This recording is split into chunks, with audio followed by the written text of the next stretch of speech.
오늘은 예레미야서 21장입니다. 예레미야 21장은 바벨론 왕 느부갓네살의 예루살렘 침략으로 인해 유다의 마지막 왕이었던 시드기야가 예레미야에게 기도를 요청하는 내용입니다. 오래전 아수르 왕 산헤립이 예루살렘에 쳐들어왔을 때 히스기야 왕은 이사야 선지자에게 기도를 요청했고 하나님의 사자가 아수르 군대를 물리쳤습니다. 그러기에 시드기야도 예레미야가 하나님께 간구하면 혹시 하나님이 도와주시지 않을까 생각을 한 것입니다. 그러나 예레미야를 통한 하나님의 대답은 그 반대였습니다. 그러나 그 근본 책임은 유다 백성들과 통치자들과 그리고 거짓 선지자들에게 있었습니다. 유다 백성들과 통치자들이 하나님을 저버리는 우상 숭배에 불순종한 삶을 살아갈 때도 거짓 선지자들이 뭐라고 했는가? 걱정하지 말아라. 걱정하지 말아라. 평안하다. 평안하다고 이야기를 합니다. 보다 못한 하나님께서는 이런 유다 백성들을 정화하기 위해서 바벨론 왕 느부갓네살을 도구로 사용하시는 겁니다. 그러나 시드기야는 그러한 하나님의 뜻을 거슬러 바벨론 왕 느부갓네살을 배반하고 애굽의 편에 서게 됩니다. 사실 시드기야 왕 이전에 이미 바벨론의 느부갓네살 왕은 예루살렘을 2번씩이나 공격을 했었습니다. 그러나 유다 백성들은 예루살렘에 하나님의 성전이 있기 때문에 자신들은 택한 백성들이기 때문에 설마 하나님이 자신들을 그냥 이대로 내버려 두실까? 그런 생각을 했던 것입니다. 그러는 사이 유다 백성의 영적인 면역력은 약해질 수밖에 없었습니다. 유다 백성들은 그들의 영이 골마 썩기 전에 회개하고 하나님께 돌아가야만 했습니다. 그런데 그들은 자신의 영이 썩어 골마가는 줄도 몰랐던 것입니다.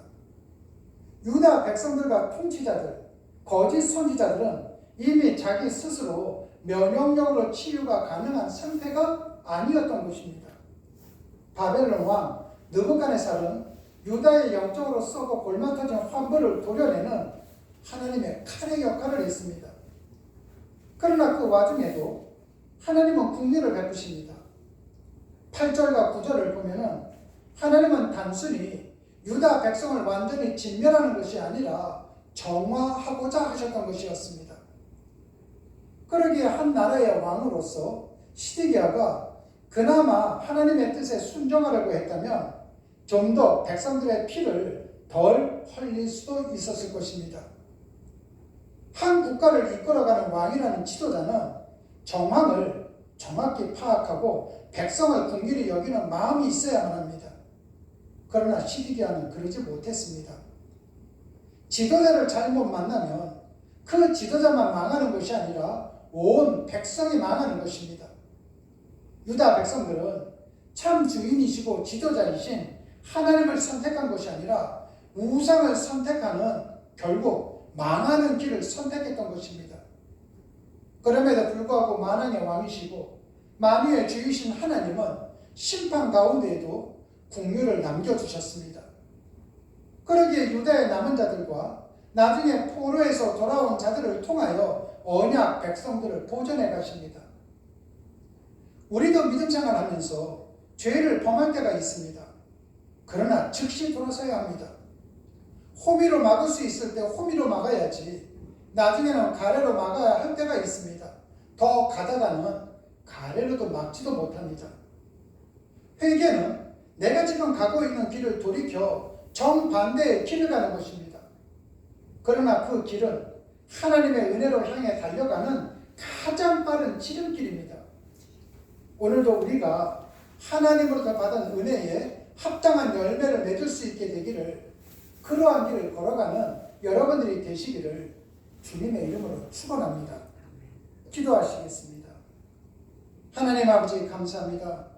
하나님께서는 유다 백성들의 끊임없는 죄악 가운데에서도 우리에게 긍휼을 베풀어 주셨습니다. 우리도 본질상 진노의 자식이요 어둠의 자식이었으나 그리스도의 공로를 힘입어 하나님의 자녀가 되었습니다. 우리의 하루하루도 받은 바 은혜를 기억하며 하나님이 우리 각자에게 원하시는 합당한 열매를 맺는 매일매일 매 시간이 될 수 있도록 우리를 인도하여 주시옵소서. 주님 고맙습니다. 예수님 이름으로 기도드렸습니다. 아멘.